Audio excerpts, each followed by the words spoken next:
Stray Kids just pulled it off again. Their new album, Karma, debuted at #1 in US album sales, making this their seventh straight chart topping release. Every single one of their major drops in the States has hit #1. And this week, they didn't just scrape by, they beat both Morgan Wallen, one of America's country powerhouses, and Netflix's heavily promoted K-Pop Demon Hunters soundtrack. So, how are Stray Kids managing to dominate the world's most competitive music market release after release?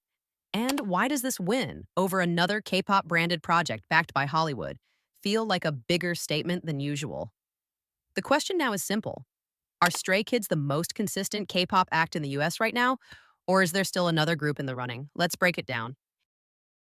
Stray Kids' Karma entered the US album sales chart at #1, extending a record that only a handful of K-pop groups have ever managed. This isn't just about topping the Billboard 200, it's about dominating pure album sales, which means fans are buying the physical albums, the digital downloads, and special editions in huge numbers.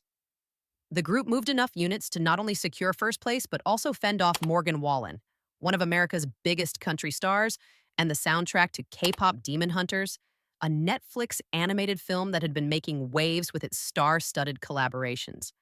This isn't just a win, it's a statement.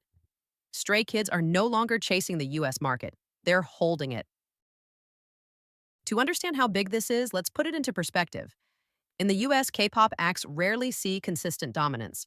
BTS broke barriers with stadium tours and #1 hits, but their streak has been on pause since the members enlisted for military service.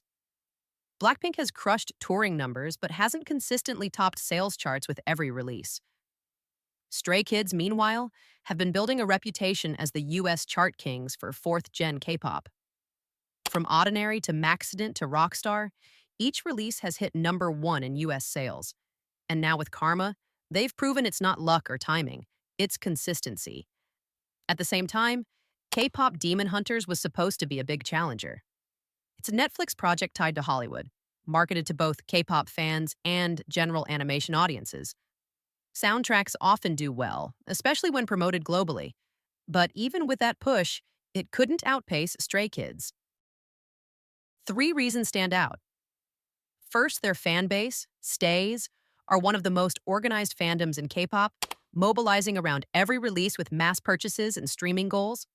Second, Stray Kids have positioned themselves as album artists. Every comeback feels like a full project worth owning, not just a single. And third, their sound, experimental, edgy, and self-produced, gives them an identity that fans rally behind. They're not trying to blend in, they're carving their own lane. With Karma, Stray Kids didn't just earn another #1, they cemented their status as the most consistent fourth-gen group in the US market. Beating K-Pop Demon Hunters and Morgan Wallen shows they're not just playing the game, they're leading it. So what do you think? Are Stray Kids now the most reliable US chart force in K-pop?